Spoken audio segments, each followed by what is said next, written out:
Takut kepada Allah itu bukan takut menjauh, tapi takut rindu.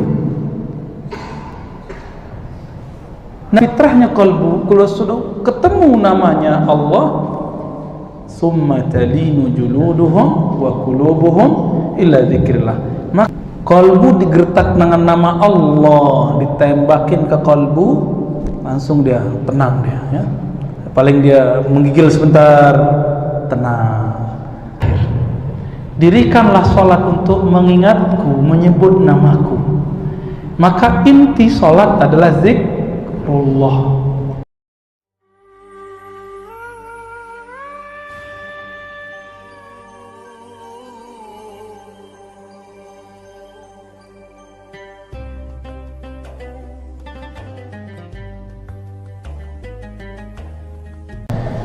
Allahumma faqihna fid din wa alimna ta'wil waftah lana ya rabbana ya fattah kama fattahta li ibadika as-salihin amin ya rabbal alamin.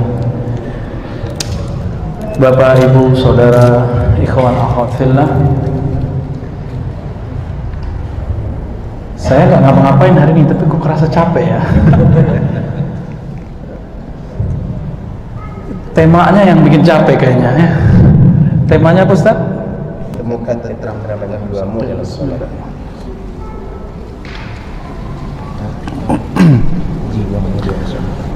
Berarti ada dua kata kunci, tentram dan sholat. Nah, dari situ kita masuk ya. Di dalam Al-Quran kata tenang itu muncul sangat eksplisit dalam surat yang sudah sering kita dengar dalam bab zikir. Surah Ar-Ra'd ayat 28. Sering dengar? Ala bidzikrillah tatmainnul qulub. Ala. Orang Arab kalau mau ala itu yang ngantuk langsung bangun. Ala gitu. Hoi gitu. Jadi Allah tapi manggilnya halus. Ala, hey, sadar. Kamu sadar, kamu tidak akan tenang dengan game. Kamu tidak akan bahagia dengan jabatanmu. Kamu tidak akan bahagia dengan pasangan yang gagah cantik. Kamu tidak akan bahagia dengan gajimu yang gede. Kamu cuma bahagia. Nah, dalam bahasa Arab jika objek didahulukan, biasanya subjek, predikat, objek. Ini objeknya dimajukan, bidzikrillah. Maka harus dipakai jar majrur. Bidzikrillah, hanya dengan menyebut Allah, menyebut nama Allah, mengingat sifat-sifat Allah, berhubungan kontak langsung dengan Allah. Tatmainnul qulub, qalbu menjadi tatmain. Qalbu itu bahasa Arab artinya taqlibah, suatu yang bergerak-gerak. Berkata Imam Al-Qushairi, imam ahli hadis mufassir yang ahli zikir, summiyal qalbu qalban litaqallubihi. Qalbu disebut qalban karena dia cepat sekali berubah. Kita kagum kepada seseorang, jam ini bisa jadi jam nanti sudah berubah. Cuma karena beda 0102 langsung kesel. Kan kita lihat ya, kita sudah lihat Pak, begitu cepatnya qalbu.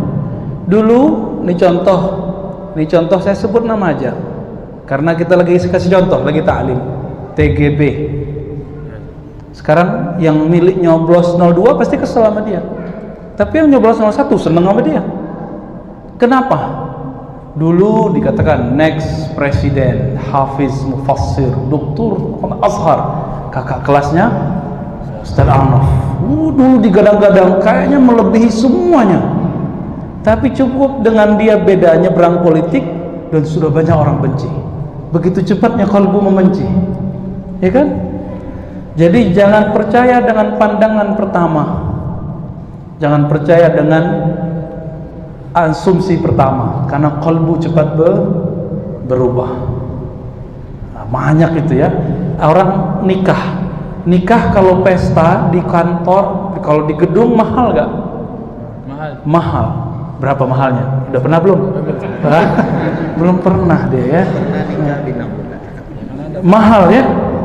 Tapi kemudian orang bisa dalam hitungan sebulan, sepekan, bahkan sekarang sehari sudah nggak cinta sama pasangannya.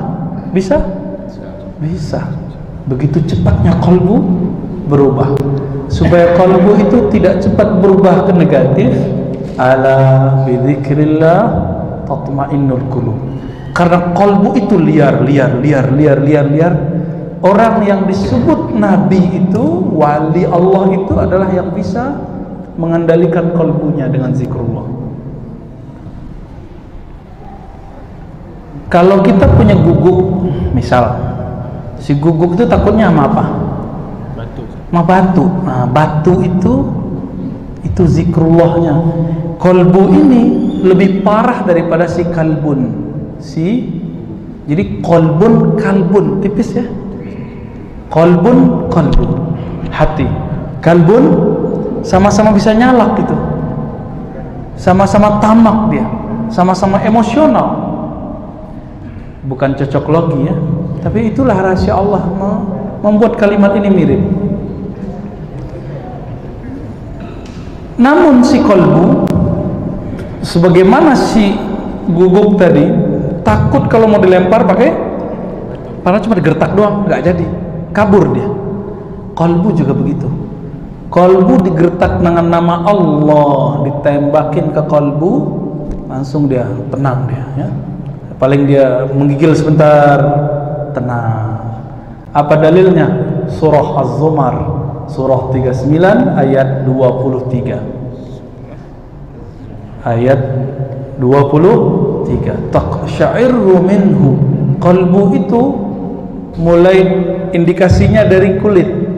Tubuh kulit bergetar. Minhu, karena Allah, karena ayat Allah, karena Al-Quran, karena zikrullah. Apa? Juludul ladzina yakhshawna rabbahum. Julud, kulit orang yang takut kepada Allah. Kalau kita takut kepada Allah, rindu kepada Rasulullah, ada orang selawat kita menggigil, Pak. Ada getarannya, kayak ketarik di situ. Kenapa? Itu getaran rindu. Takut kepada Allah itu bukan takut menjauh, tapi takut rindu. Namun kalau bergetar terus kan bahaya, jantungnya nanti bisa jantungan. Maka fitrahnya qalbu, kalau sudah ketemu namanya Allah, summa talinu juluduhum wa qulubuhum illa dzikrillah. Maka si qalbu yang tadinya bergetar, maka kalau ada orang zikir sampai berteriak, bergetar, itu tidak bid'ah. Itu emang efek qalbu, tapi jangan tiap hari, Pak. Ya, berisik juga kita ya, terganggu juga kita, dan tidak baik untuk jantungnya, dan tidak baik untuk emosionalnya. Dia harus dilatih terus zikir. Summa, pakai summa. Dalam bahasa Arab summa itu beda dengan fa. Summa itu nanti, akan, proses, kemudian gitu. Jadi ada prosesnya. Kalau pakai fa bentar aja, maka setelah ini langsung. Tapi jika pakai thumma, dia ada jaraknya.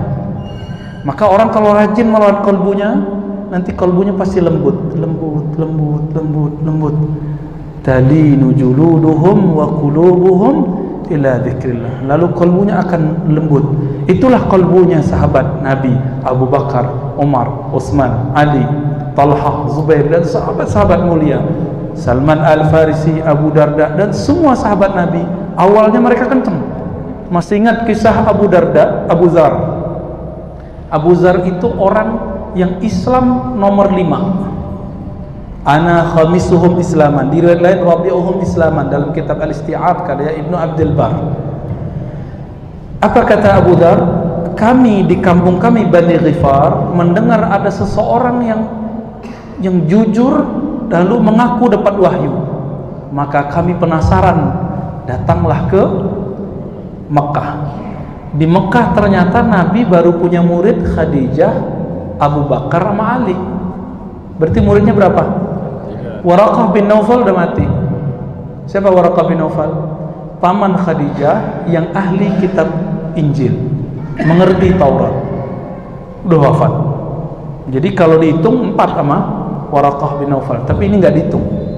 Dihitung cuma Khadijah, Abu Bakar, Ali radhiyallahu taala anhu. Lalu Abu Dzar udah nyampe di masjid Nabi Muhammad, karena dakwahnya baru ke 3 orang ini. Aslinya dakwahnya harusnya di masjid, tapi karena orangnya belum banyak, masjid masih banyak berhala, masih banyak orang-orang yang menyembah berhala, bahkan tawaf tidak pakai celana, tidak pakai baju. Jadi itu Masjidil Haram pernah dikotori oleh orang-orang kafir Quraisy. Mereka mengatakan kita harus suci, maka kita harus buka semua. Tuh aliran nyeleneh ya. Kalau ada aliran nyeleneh gitu, dia menghidupkan ajaran jahiliyah, paganisme. Tiba-tiba datanglah Abu Dzar, tunggu Nabi hari pertama, hari kedua, hari ketiga udah habis bekal. Ternyata Abu Dzar nggak sendiri, dia saudaranya wa ummu dan ibunya. Tapi saudaranya ini saudara seibu beda ayah, Abu Dzar al-Ghifari. Apa yang terjadi? Hari keempat cuma minum Zam-Zam. Nabi Muhammad juga tidak kunjung datang, tapi dia percaya pasti ada. Waktu itu kan belum ada Google, belum ada YouTube. Mau cari ini ustadznya ada nggak di YouTube, kan begitu sekarang ya. Sejak kapan YouTube jadi standar ustadz itu berilmu? Banyak di kampung-kampung sana ulama-ulama yang ikhlas, tidak digaji, hanya Allah yang gaji dia, nggak ada di YouTube Pak. Tapi namanya terkenal di langit sana. Allah kelunjungi terus, Allah kirim terus malaikat ke sana bawa rahmat, bawa rahmat, bawa rahmat. Ada yang jawab, Ustaz, rahmat nama saya. Ya bukan rahmat yang itu ya, rahmat Allah maksudnya. Hari ke-10, 11 sampai 20 gak ada juga. Minumnya apa? Makannya apa? Makannya Zam-Zam, minumnya Zam-Zam. Udah malam, makannya Zam-Zam, minumnya Zam-Zam. Sampai hari ke-30 Nabi biasanya sekali sebulan waktu itu masuk ke Masjidil Haram. Tiba-tiba Abu Bakar kaget melihat ada orang kurus, lemes, 3 orang. Seorang perempuan, waktu itu belum wajib berjilbab. Terus coba Abu Dzar dan saudaranya Abu Dzar yang seorang penyair. Apa yang terjadi setelah itu? Abu Bakar bertanya, ini wajahnya bukan wajah orang Quraisy. Abu Bakar hafal semua orang Quraisy. Nabi hafal semua orang Quraisy kecuali yang baru-baru lahir. Akhirnya ditanya, "Man anta?" Siapa kalian? "Man antum?" Kamu siapa? Dari mana? Dijawablah oleh Abu Dzar, "Ana Abu Dzar." Aku adalah Abu Dzar. Tapi kata Abu Bakar, "Wajahmu kok melas?" Abu Dzar bergirang, ada yang mau ngajak nraktir nih ya. Akhirnya apa kata Abu Bakar? "Kamu belum makan ya?" "Belum." Ternyata Nabi ada di samping Abu Bakar. Ketika Abu Bakar bertanya, "Apa yang kamu makan?" "Aku makan selama 30 hari air Zam-Zam dan minum juga air Zam-Zam." Lalu Nabi SAW bersabda, "Az-Zam-Zam, ma'u Zam-Zam ta'amun wa syarab." Hadisnya hasan. Air Zam-Zam itu ta'am. Apa ta'am? Sama dengan makanan, juga syarab sama dengan minuman. Semenjak saat itu orang jadi tahu rahasia air Zam-Zam. Walaupun 30 hari bisa hidup dan tidak masalah, justru pembuangan detok, keluar penyakit-penyakit Abu Dzar, maka umur Abu Dzar panjangnya bukan main. Lalu Abu Dzar diajarkan oleh Nabi la ilaha, pengajaran itu disebut talqin zikir. Apa arti talqin? Pembimbingan zikir. Talqin bukan hanya untuk orang mati, tapi lebih diutamakan untuk orang yang hidup. Maka ditalqinlah siapa? Abu Dzar, saudaranya dan ibunya. Abu Dzar paling kencang zikirnya. Masuk kalimat itu Allah itu ke dalam dadanya, mengalir ke jantungnya, ke tubuhnya, ke darahnya, ke tulangnya. Maka Abu Dzar mengatakan ke Abu Bakar, "Wahai Abu Bakar, izinkan aku mengumandangkan, mendeklarasikan kemenangan tauhid di dalam qalbuku." Kan lagi rame deklarasi ya. Apa yang dia deklarasikan? La ilaha illallah masuk ke dalam dirinya. Apa kata Abu Bakar? "Dulu aku juga kayak kamu. pertama dapat la ilaha illallah, pengen nunjukin ke orang, siapa aja ngelawan, aku lawan. Kata Abu Dzar, itu mah kamu, aku beda. Tapi Abu Dzar terus, tanpa sepengetahuan Abu Bakar, Abu Dzar tembus ke Masjidil Haram yang banyak berhalanya saat itu, dan dia mengatakan asyhadu an la ilaha illallah. Itu kata-kata dia menggetarkan berhala-berhala semua. Semua orang kafir awalnya takut, tapi pas dilihat ini orang nggak dikenal nih, gebukin aja, digebukin, buh. Tapi dia nggak ngerasa apa-apa, langsung pingsan. Dia nggak ngerasa sakit, tapi udah bonyok. Tahu-tahu bangun. Siapa yang membawa dia? Paman Nabi yang belum masuk Islam, namanya Ja'far, atau saudara Nabi ya, Ja'far, saudara sepupu Nabi. Ja'far mengatakan, kalian jangan coba-coba ganggu ini orang, saya kenal ini orang, namanya Abu Dzar.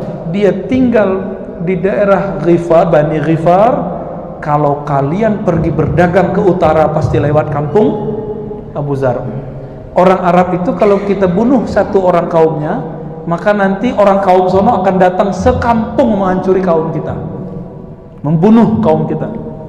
Maka kata Ja'far apa?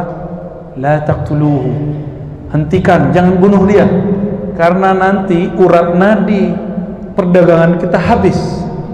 Akhirnya orang-orang kafir Quraisy menghentikan pukulannya. Abu Dzar kemudian diselamatkan oleh Abu Bakar As-Siddiq. Pas dia siuman, apa kata Abu Bakar? Tuh, apa kata gue? Rasain lo gitu. Jadi ini emang orang baru dapat kalimatullah, semuanya pasti pengen pamer, walaupun benar. Baru dapat kajian A, pengen pamer.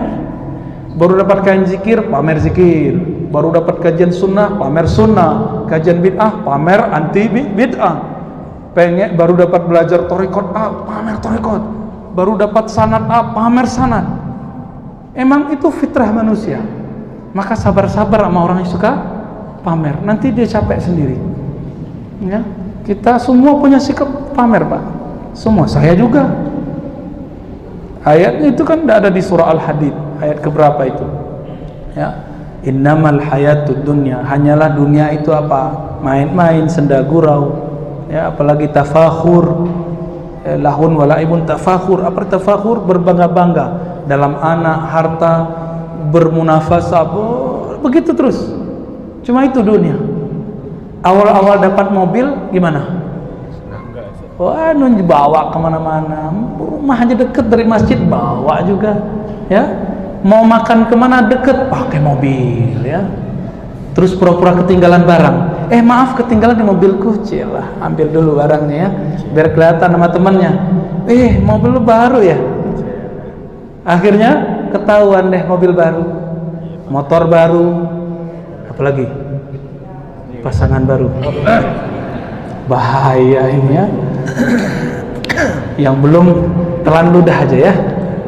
Allahumma shalli ala Muhammad.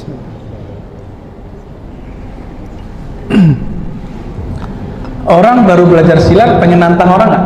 Pengen. Silat itu untuk badan. Orang baru bisa silat bid'ah juga sama, silat sunnah juga sama, silat zikir juga sama, pengen nantang semua orang.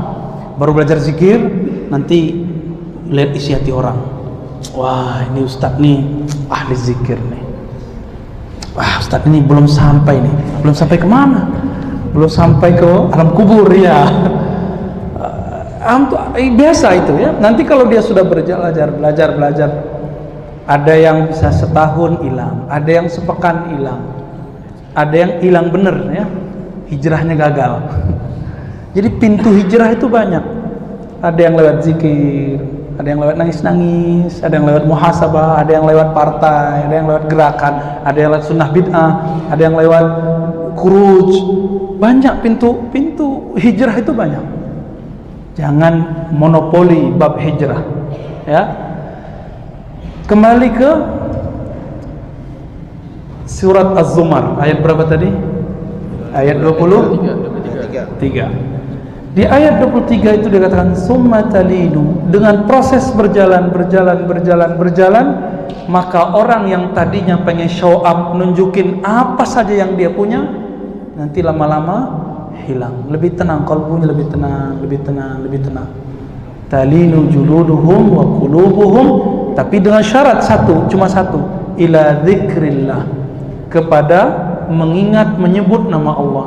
Itu sebabnya orang yang hijrahnya tidak kepada Allah, yang masuk zikirnya tidak bertujuan kepada Allah, dapat hartanya tidak dengan niat mensyukuri nikmat Allah, maka sampai mati dia suka pamer. Dan Nabi mengancam, man samma'a samma'ahullah, siapa yang suka pamer, Allah akan pamerkan aibnya. Hati-hati ya, jadi gak usah pamer-pamer. Kalau ada orang pamer depan kita, gak usah suudzon, katakan oh mungkin dia lagi bersyukur, karena ada ayat fa amma bi ni'mati rabbika wa amma bi ni'mati rabbika fahaddits. Surat apa yo? Ad-Duha, bukan Al-Lail ya. Al-Lail sebelumnya. Adapun terhadap nikmat Rabbmu, penciptamu, pemberi rezekimu, fahaddits, kamu boleh tunjukkan. Kapan boleh menunjukkan? Depannya bi ni'mati rabbik. Ini syarat dalam bahasa Arab, dalam ilmu akidah, bi ni'mati rabbik. Kalau aku, kita semua telah merasakan ini dari Allah, bukan punyaku, baru boleh tunjukkan. Sehingga ketika kita menunjukkan kecerdasan, bukan kita yang cerdas. Tunjukkan hafalan, bukan kita yang pintar hafal. Tunjukkan kegagahan, kecantikan, bukan kita yang hebat dan cantik. Kenapa? Ada nggak yang lahir niat ngobrol ke maknya waktu lahir, mak, buatin aku hidung yang agak mancung ke depan dong, jangan mancung ke belakang. Bisa nggak? Nggak bisa. Kita sudah dapat begini sudah. Maka wajah ini anugerah Allah, tinggal disyukuri ya. Dulu saya berjenggot, ingin disebut akhi-akhian, pengen dipanggil akhi Ar-Razi, ikhwan Ar-Razi. Tertegun ketika ketemu seorang syekh dari Mesir, namanya dulu ngajar di ma'had kita 2 semester, Dr. Syekh Abdul Bashir Abdul Mu'ti, ahli lughah, ahli tafsir. Apa kata beliau ketika saya tanya, Syekh, tudarris fi ma'had kaza wa kaza, saya sebut, Anda kan ngajar di ma'had ini, itu ma'hadnya kan orangnya berjenggot, manhajnya ini dan ini dan ini, wa anta ma'indaka lihya, sedang engkau enggak punya satu lembar pun enggak ada satu bulu. Apa jawaban dia? Dia lihat jenggot saya yang sedikit ini ya. Ya Ar-Razi, ana la utillu lihyah khaufan bihim. Aku tidak memanjangkan jenggot karena aku takut dihujat tidak semanhaj dengan mereka. Aku pun memanjangkan jenggot bukan juga ingin disebut ustaz. Aku kalau memanjangkan jenggot karena aku cinta Rasulullah, tapi cintaku belum kuat. Dia bilang gitu ya. Jadi ya sudah, aku begini aja dulu, tapi dalam hati aku cinta Rasulullah sallallahu alaihi wasallam. Bab sederhana, nggak sampai bilang kalau nggak berjenggot nggak halal, nggak usah terima khidbahnya. Waduh, kacau sekali ya. Kalau begitu kapan nikahnya? Yang berjenggot di Indonesia kan cuma berapa, apalagi Pekanbaru ini dihitung cuma berapa. Ternyata Imam Bukhari naruh jenggot di bab zina. Zina itu penampilan, wal libas, pakaian. Yang ingin ikuti Nabi lahir batin, penampilan semua, berarti cintanya sudah full. Silakan ikuti jenggot Nabi. Ikuti Nabi kadang-kadang, jadi sekali seumur hidup panjangkan rambutnya segini. Saya berniat sekali seumur hidup, supaya di Sahih Bukhari dikatakan rambut Nabi menutupi separuh telinga dan sampai ke apa namanya ini, punuk onta ya. Ini onta apa manusia ini ya? Yaudah gitu deh namanya ya, kekurangan kosakata kita ya, sampai menutupi. Tapi jangan lama-lama. Kenapa? Zaman sudah berubah. Itu namanya sunnah urfiyah, sunnah tradisi Nabi saat itu. Baju keren ya begitu, penampilan keren yang begitu. Jenggot udah, tapi rambut belum, jangan sok sunnah dulu ya. Nabi itu pakai sarung, pakai celana. Saya hari malam ini udah capek 3 hari pakai gamis. Sekarang pakai celana. Ya. Kenapa? Jadi ada siapa nih? Mana Syekh Rosid ini ya? Yang cilik. Dia bilang, saya kira Ustaz Razi itu berjenggot panjang, putih separuh, berserban tebal, terus pakai rida, selendang, seperti habaib para masyaikh. Saya ketawa aja. Ya, kadang saya begitu pakaiannya, tapi saya lebih nyaman pakai ini. Nggak ribet, muter-muternya nggak ribet ya. Namun kalau ingin mengamalkan sesekali, tafadhal, kita punya sanad serban. Kita punya sanad Pak serban. Ada, alhamdulillah. Tapi sanad jenggot ada nggak? Ada sanad jenggot. Nabi itu kalau baca hadis lagi megang jenggotnya. Ada hadis yang musalsal namanya billahyah. Nabi megang jenggotnya waktu menjelaskan suatu hadis. Maka semua rawi hadis, periwayat hadis megang jenggotnya waktu menyampaikan hadis itu. Maka meranalah yang tidak punya jenggot, tidak Allahumma sholli ala Muhammad. Kembali ke surah Az-Zumar. Di surah Az-Zumar, zikir itu awal bikin kita bergetar, lama-lama bikin lembut, karena zikir itu mainan qalbu. Karena kalbu itu rajanya jiwa, rajanya badan, maka orang baru dapat mainan, nunjukin nggak? Anak kecil baru dapat mainan, nunjukin ke temannya nggak? Sama. Karakter itu akan berubah sebatas umurnya. Kalau mainan anak kecil ya mobil-mobilan. Kalau orang anak sudah gede, kalau anak umur 5 tahun, mobil-mobilan. Kalau udah 25 tahun, mainannya mobil beneran, motor beneran. Ya, tunjukin ke temannya. Kalau perlu, di zaman-zaman kita dulu masih unyu-unyu ya, tahu unyu-unyu nggak? Ya, masih culun-culun lah. Knalpotnya harus bunyi, bung bung bung bung bung, biar kedengeran sama awewe. Tahu awewe nggak? Ya, biar kalau jalan tuh dilihatin sama orang, wow keren gitu. Mobilnya dulu harus ngebul, asapnya tuh kemana-mana. Ternyata nggak sehat begitu ya. Itu dulu yang motornya begitu pasti sekarang kurus tuh. Allahumma sholli ala Muhammad.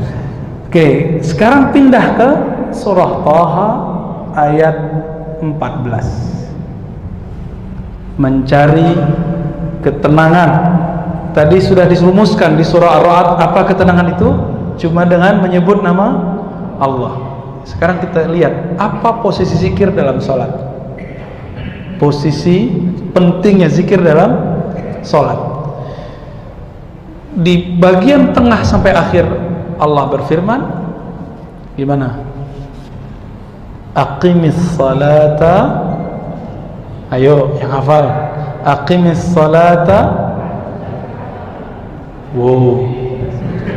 Li zikri. Dirikanlah salat untuk mengingatku. Tapi depan ayatnya apa? Innani anallah la ilaha illa ana. Ini disebut tauhid la ilaha. Tauhid la ilallah bukan teori, tapi tauhid la ilallah itu dibaca, diresapi. Jadi kalau habis pengajian sudah punya tauhid belum? Baru punya ilmunya, belum punya amalnya. Oleh karena itu Nabi selalu mengatakan man qala la ilaha illallah, man qala la ilaha illallah, begitu. Jaddidu imanakum bi qauli la ilaha illallah. La ilaha itu bukan teori. Tauhid uluhiyah, rububiyah, sifat 20 enggak cukup. Itu teori. Harus ada prakteknya. Harus ada prakteknya. Kalau ada orang menunjukkan jurus-jurus silat di YouTube, kita lihat, kita ikuti. Udah bisa belum? Cepat bisa nggak? Setahun juga nggak lolos-lolos. Kalau ingin belajar membaca la ilaha illallah hanya pakai YouTube, tembus nggak ke kalbu? Tembusnya ke kuota. Nggak tembus ke kalbu Pak. Jebol WA-nya, iya berat. Kalau itu aja bisa berat, data apa yang kita lihat, yang kita rekam, yang kita tonton di WA itu, di HP itu bisa berat. Sebaiknya yang memberatkan kolbu itu apa? Kalimah-kalimah Allah. Bagaimana beratnya nama Allah? Coba lihat hadis Imam Tirmizi. Dalam hadis Imam Tirmizi dia katakan bahwa nanti di hari kiamat ada orang yang gak punya amal banyak, tapi dia punya rahasia di kolbunya. Ketika ditimbang amalnya oleh Allah, disuruh malaikat mizan, malaikat penimbang, ditimbang semua dosanya, disebutkan sijilat, sepanjang lembaran yang ada di zaman itu, di masa itu, di padang mahsyar, sejauh itulah, sebanyak itulah dosanya. Banyak nggak tuh? Jadi kalau orang ngeprint yang pakai bulat itu, yang biasanya di Indomaret itu ya, kan bulat tuh, untuk struk, bukan struk yang tepar itu ya. Sepanjang itu dosanya. Satu rim, kira-kira begitu ya. Satu rim 50 lembar ya. 500, kurang nolnya. Sebanyak itu dosanya, akhirnya malaikat azab, penunggu neraka sudah siap mengikatnya dan menariknya. Tapi Allah berfirman, artinya malaikat pun tidak tahu isi kolbu. Yang di kolbu itu malaikat nggak tahu. Niat antum kesini ngapain Allah nggak tahu. Allah tahu. Kalau malaikat, jadi niat antum kesini yang tahu cuma, tapi malaikat nggak tahu. Yang tahu cuma kita, dan begitu ajibnya kolbu. Coba ayatnya, surah Luqman. Innallaha alimun bidzatis sudur. Pakai inna, sesungguhnya Allah tahu apa yang ada di dalam sudur, di dalam dada. Enggak disebutkan malaikat, tapi disebutkan Allah. Malaikat cuma catat yang lahir-lahir, yang zahir-zahir. Maka Allah katakan ke malaikat mizan, hei malaikat, bedah jantungnya, bedah dadanya, bedah kolbunya. Dulu kolbunya pernah bergetar nyebut namaku bukan? Cek, dibuka. Jadi selain Nabi Muhammad, ada hamba Allah yang dibedah. Mau dibedah nggak nanti? Nah, nggak apa-apa dibedah. Dibuka, isinya bukan 01, bukan 02. Ada istighfar depan saya nih ya. Bukan selain Allah. Apa dalam kalbunya? Nama Allah. Allah. Dalam riwayat Imam Al-Baihaqi dikatakan Allah itu berdenyut.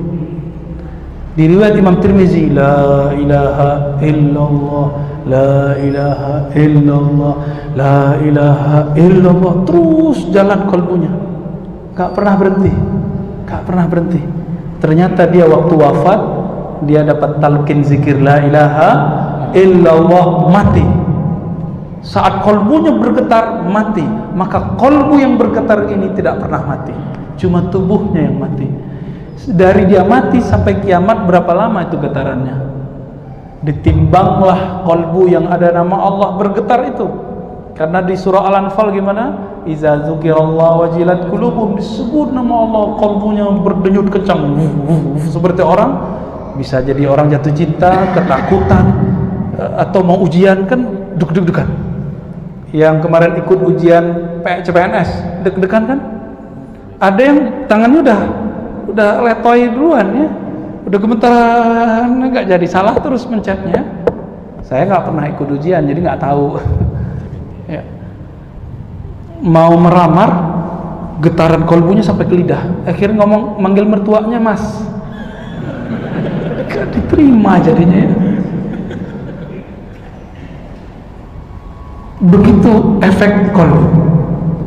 Ditimbanglah nama itu, kolbu itu, kolbunya diambil, timbang. Semua dosanya ditaruh. Awalnya masih begini-gini ya. Lama-lama ternyata yang di dalam kolbunya keluar, tambah berat.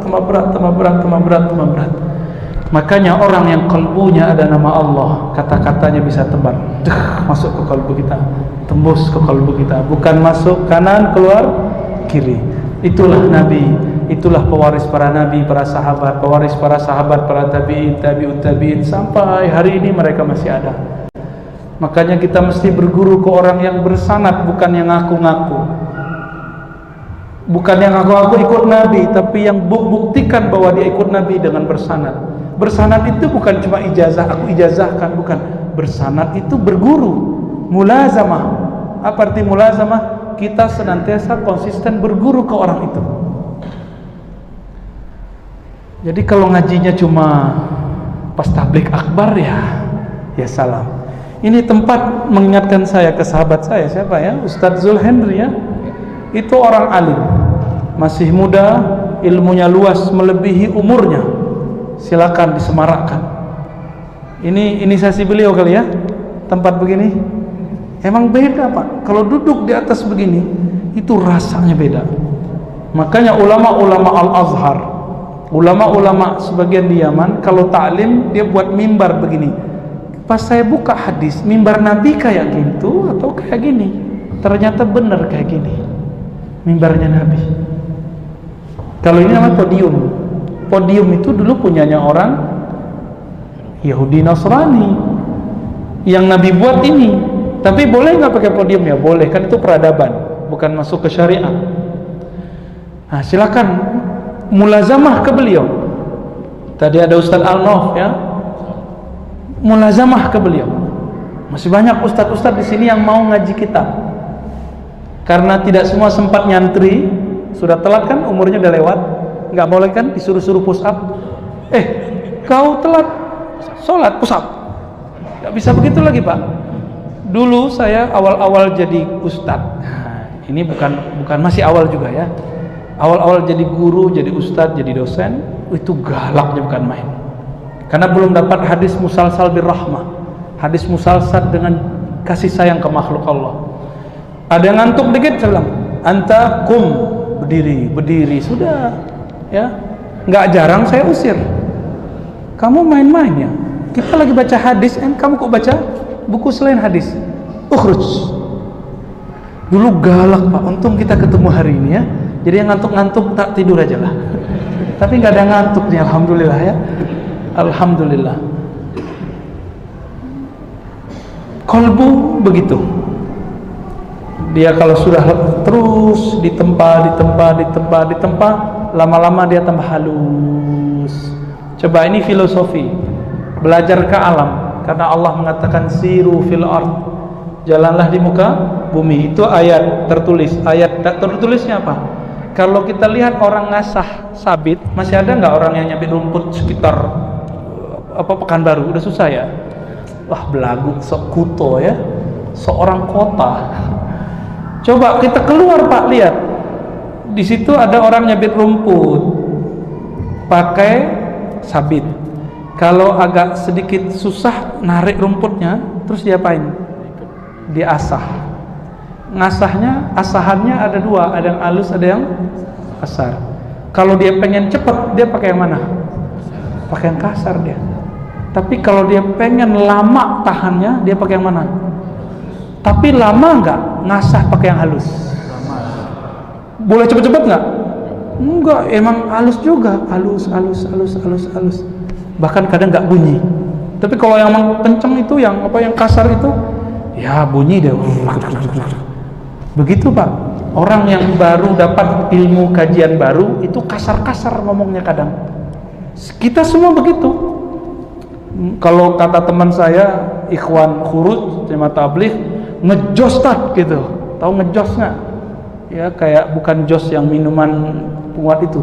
Lagi jos, lagi semangat.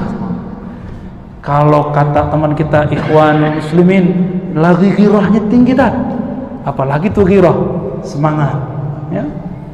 Kalau orang pesantren hamasah wahimmah, semangatnya lagi melangit dah. Emang nggak bisa dihadang itu. Itulah kelebihan anak muda. Tapi kalau anak tua dapat kajian keras, kita lihat mukanya, kita udah kesal duluan Pak.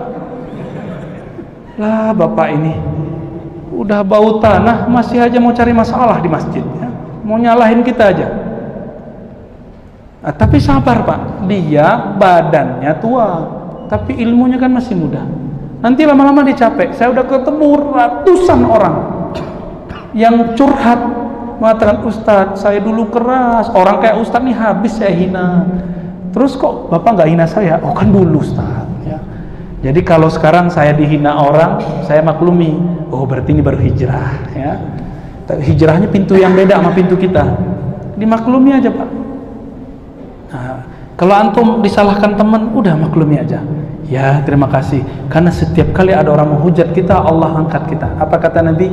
Ma tawadha'a ahadun illa rafa'ahu Allah. Tidaklah seseorang menerima direndahkan, termasuk Nabi menerima enggak waktu direndahkan oleh orang-orang Taif? Dilempar pakai apa? Dilempar pakai batu, bahkan pakai tai onta. Nabi terima? Bahkan doakan mereka kebaikan, bukan doain laknat atas kau, gitu enggak ya? Enggak ada. Kenapa sekarang kajian kita dinodai dengan kalimat laknat? Air putih ini hanya mengeluarkan air putih. Kalau warnanya ini apa warnanya? Merah, coklat, ya terserah deh. Keluarnya mungkin nggak putih? Mungkin nggak keluarnya putih? Kalau air kopi di dalam gelas keluarnya kopi hitam atau susu. Kalau di dalamnya toilet keluarnya apa? Kosakata toilet. Najis.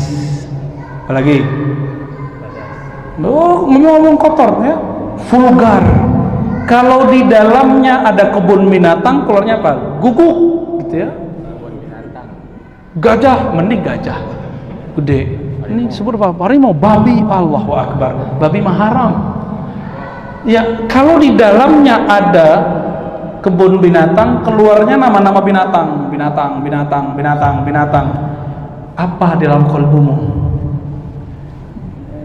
Coba goyang, tadi mau jatuh ya. Kita goyang teko, kita goyang gelas, keluar isinya. Jika isinya nama Allah, Asmaul Husna, keluarlah nama itu. Jika isinya kebun binatang, keluar satu-satu. Guguk, kalbun, mending kolbun, ya, mending nama si dia, ya, dia Allah maksudnya. Tapi ini yang keluar apa? Dikasih pertanyaan dikit, ustadznya sensitif, langsung keluar kalimat-kalimat tidak pantas. Berarti belum pantas dia untuk berbicara qalbu. Itulah problem kita hari ini. Fanzur amman ta'khuzuna dinakum. Maka perhatikan gurumu, pilih gurumu yang benar-benar, yang lahir batinnya mewarisi Rasulullah sallallahu alaihi wasallam. Jangan hanya sorbannya, jangan hanya kopiahnya, bajunya, celananya, betul akhlaknya semuanya. Ada orang cantik duduk samping kita di bus. Awalnya senang. Kita perhatiin dikit ketus dia. Kau nih apa lihat-lihat berjenggot tapi nggak qaddul basar. Bisa juga dia ngomong qaddul basar. Tahu qaddul basar kan? Jaga mata. Ngerti juga tuh akhwat yang kurang baju ini ya. Iya, namanya mata kan melirik dikit-dikit ya. Dia bilang, wah, jadi cantik nggak dia? Galak ya. Galak gak jadi cantik. Ada orang bening kulitnya tapi apa aja belagu, nggak mau salaman sama orang, najis ya. Ketemu orang, bau. Dia cantik tapi akhlaknya tidak cantik. Ada orang bersorban tapi akhlaknya tidak akhlak sorban. Ada orang bergamis tapi tidak akhlak gamis. Ada bersarung tidak akhlak sarung. Bukan melarang pakai ya, jangan, bukan melarang nggak pakai baju, bukan. Nanti yaudah Ustaz saya nggak pakai baju aja, bukan. Maksud saya kalau cari guru jangan tertipu sama pakaian. Li'annal ajabu fil libas, kekaguman terhadap pakaian cuma sampai dia ngomong. Kalau dia udah ngomong ketahuan isinya apa. Ya. Aqimis salata li dzikri, ini bagian terakhir. Dirikanlah salat untuk mengingatku, menyebut namaku. Maka inti salat adalah zikrullah. Oleh karena itu Nabi itu mengajarkan zikir. Ada zikir yang temporal. Wasabbihuhu bukratan wa asila. Surat Al-Ahzab ayat 42. sebutlah, bertasbihlah kepada Allah pagi dan sore. Itu zikir namanya zikir muakkad, zikir yang ada waktunya, muayyan. Kita sebut zikir maksurat, ratib, hizib, apapun namanya. Terus di ayat 41-nya, ya ayyuhallazina amanu zkurullaha dzikran katsira. Hai orang beriman, sebut, ingat Allah sebanyak-banyak. Kalau banyak itu 100 banyak nggak? 500 banyak nggak? 1000 banyak nggak? Jadi boleh nggak kalau zikir 1000? Terus kalau ada yang bilang, Nabi nggak pernah zikir 1000, gimana jawabnya? Gimana cara jawabnya? Tanya balik sama dia. Quran itu turun ke Nabi bukan? Dia pasti jawab, iya. Bacain ayat ini, surah Al-Ahzab ayat 4. Ya ayyuhallazina amanu dzkurullaha dzikran katsira. Hai orang beriman, zikir sebanyak-banyaknya. Banyak di situ kan tidak dikatakan tak terhingga, enggak. Banyak. Yang penting banyak angkanya. Yang banyak angka atau apa? Angka apa rasa? Rasanya banyak. Ada nggak begitu? Manisnya banyak. Bisa nggak begitu? Orang bilang banyak angka, jumlahnya banyak, baru benar? Oke. Maka itu ingin menyebutkan angka. Ada ulama memilih zikir tiap hari 1000, ada yang memilih 5000, ada yang memilih 10.000, ada yang memilih 70.000. Itu banyak. Jadi tidak bid'ah. Oh Ustaz, ente salah. Nabi cuma zikir subhanallah 33 kali. Wah, ini belum khatam Sahih Bukhari nih. Ya, nggak usah Bukhari deh, Al-Azkar Nawawi aja 1 jilid. Bukhari kebanyakan 4 jilid. Udah khatam belum Azkar Nawawi? Belum ya? Ya udah, apa dong?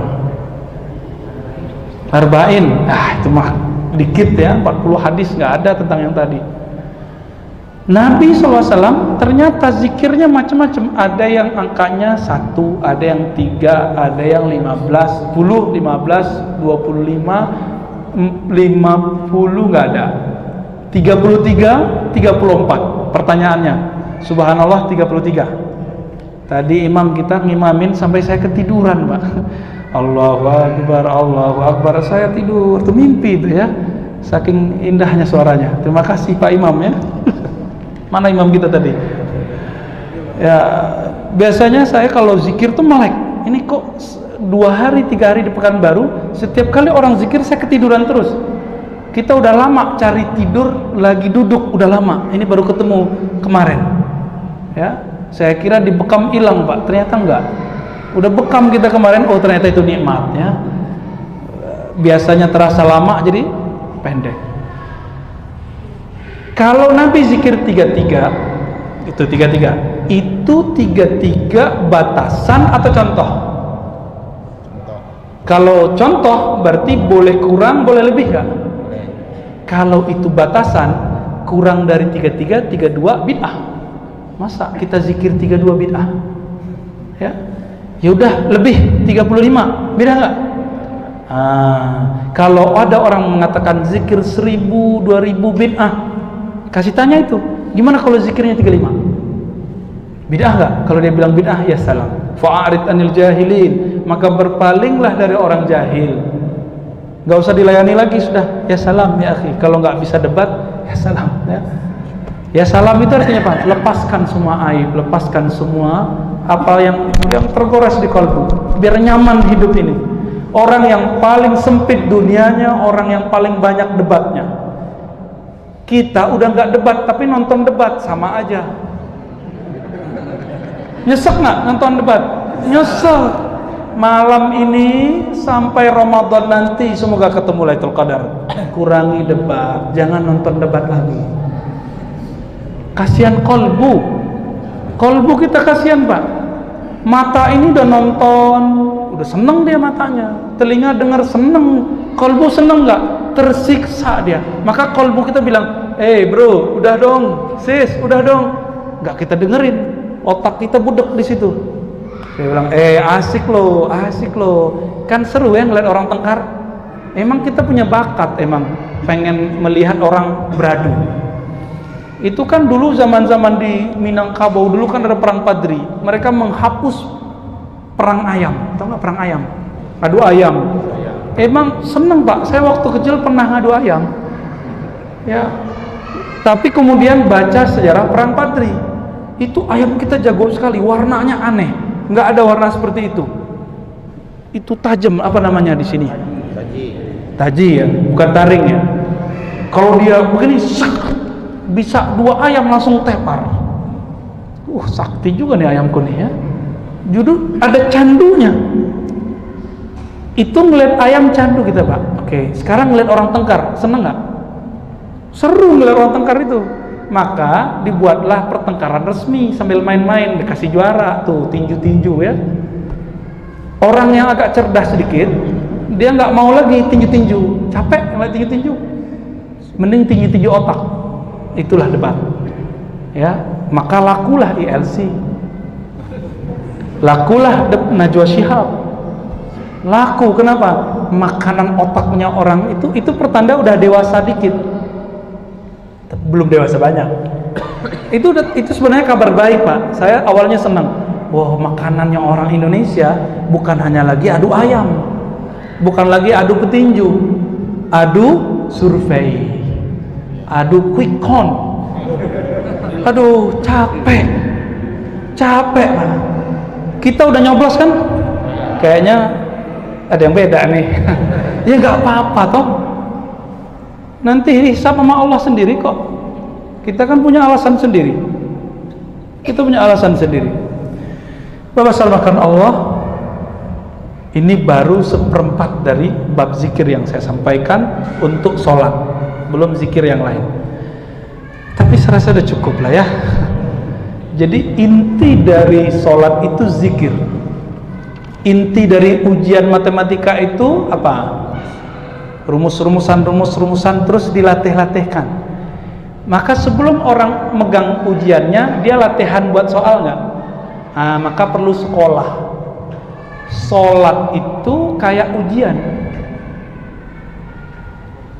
Kalau orang di luar sholat tidak zikrullah, dijamin di dalam sholat tidak khusyuk. Jadi kalau saya udah nggak punya teori apa lagi Pak, udah banyak teori kita pakai untuk sholat khusyuk. Teori saya cuma satu dan itu ampuh. Mau sholat khusyuk? Maka caranya cuma satu, zikir kolbunya lebih banyak di luar sholat daripada selain zikir. Zikir kolbu bisa sambil ngapain? Bisa sambil kerja, bisa sambil berkendara, bisa sambil ngajar, bisa sambil ngapain? Si kolbu nggak terganggu. Namun untuk bisa zikir kolbu, kalau nulis nama di kertas pun, itu dirimu umur berapa bisa nulis? Kelas 3 udah bagus tulisannya belum? Kelas 5 ya, berarti 5 tahun baru mantap nulisnya ya. Bisa nulis sambil dengar, itu udah kapan? Sambil dengar nulis kelas 1 SMP. Artinya dari TK, anggaplah dari kelas 1 sampai kelas 6 baru bisa sambil nulis, sambil dengar, sambil ngobrol bahkan bisa. Maka orang yang bisa sambil itu harus sabar, diasah lama-lama, diasah kolbunya terus diasah. Maka sambil ngomong bisa zikir. Semoga bermanfaat. Mohon maaf jika ada kesalahan dalam menyampaikan. Semoga Allah tutup aib kita. Astaghfirullah.